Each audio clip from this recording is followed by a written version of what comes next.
I like the last of the verse 16. Mine says, "Do not be wise in your own estimation." And just from my translation, it almost as if he's saying, you think you're wise, but since it's your own estimation, it's your own guess, you're really not even wise to begin with. And how often do we fall to that temptation, thinking that we are the smart ones, when in reality we're not? Ever learning, but never able to come to a knowledge of the truth.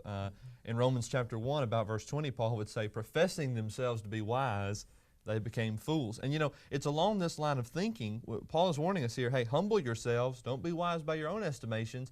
We know that even the brightest thought that we can have is much lower than the foolishness or the lowest thought, I should say, that God would have, Isaiah 55, 8, and 9.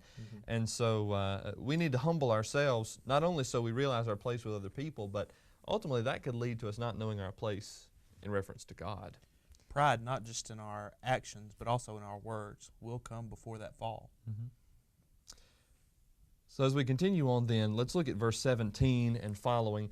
Do not repay to any man evil for evil. Provide things honest in the sight of all men. If it's possible, as much as lieth in you, live peaceably with all men. Verses 17 through 20 shows us this sort of idea about vengeance, and we don't have a whole lot of time, so just to sort of back up and to look at this idea of being vengeful toward other people.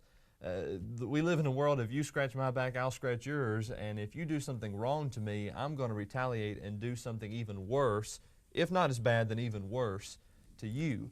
However, that's not exactly the way the Bible puts it. That's not, but can I bring up just a question about verse 17? Yeah. Is that my translation does read different from both of y'all's, and we've discussed this before. Mine actually says, never pay back evil for evil, respect what is right in the sight of all men. I think that even though I have to say I don't necessarily agree with that phrasing, and I'll say that publicly, but I think it brings up a good point, is that to respect the views of people, but at the same time we have to know what the view of God is. Right. And I think as we respect other people, I think it's bringing up that respecting your enemies, but you still have to know and be firm upon your own beliefs. But I like the way y'all says it. How does y'all say it? I've got provide things honest in the sight of all men at the end of that. Do what is honorable in the sight of all. Okay. And so it seems to me that I think the proper way of saying it would be you need to live your life the best you can. As from verse 17, I know there's a slight difference there. I think these 3 or 4 verses brings us into verse 18 and Paul's biggest point. If possible, so far as it depends on you, live peaceably with all. And again, as I said earlier, God wouldn't have us do something that we couldn't do. And I think his point here is that we need to do everything we can. We need to rejoice with those who rejoice, weep with those who weep, do all these things so as not to put a bad taste in somebody's mouth. How much good could you really accomplish if you were to weep with those who weep, especially your enemies? What influence could you have, or how well could you ruin it if you didn't? Do all these things, especially those that are honorable inside of all. And so therefore, verse 20, we could say a whole lot more about this, but we simply got to wrap it up. If your enemy is hungry, feed him. If he thirsts, give him drink. And in so doing, I'm reading from the King James Version, it says that thou shalt heap coals of fire on his head. Think about the idea of kill him with kindness. If you give them the right example, if you do the right thing, then they can't help but notice it, and they can't continue unless they're just a really mean person. Eventually, that meanness, that vengeance that they're expressing to you will sort of dwindle down, and the kindness that you represent as a Christian will come forth. This is your impact on your enemies.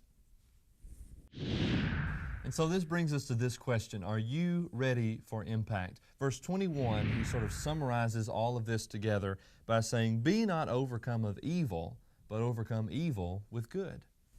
I think that all of this is possible as we think about what Paul has said. If we just go back to verse 1 and what he said, make your bodies a living sacrifice, holy and acceptable to God. Abandon what the world has taught you. Really, transform your mind to do what God would have you to do, and that is make an impact through good on yourself and others.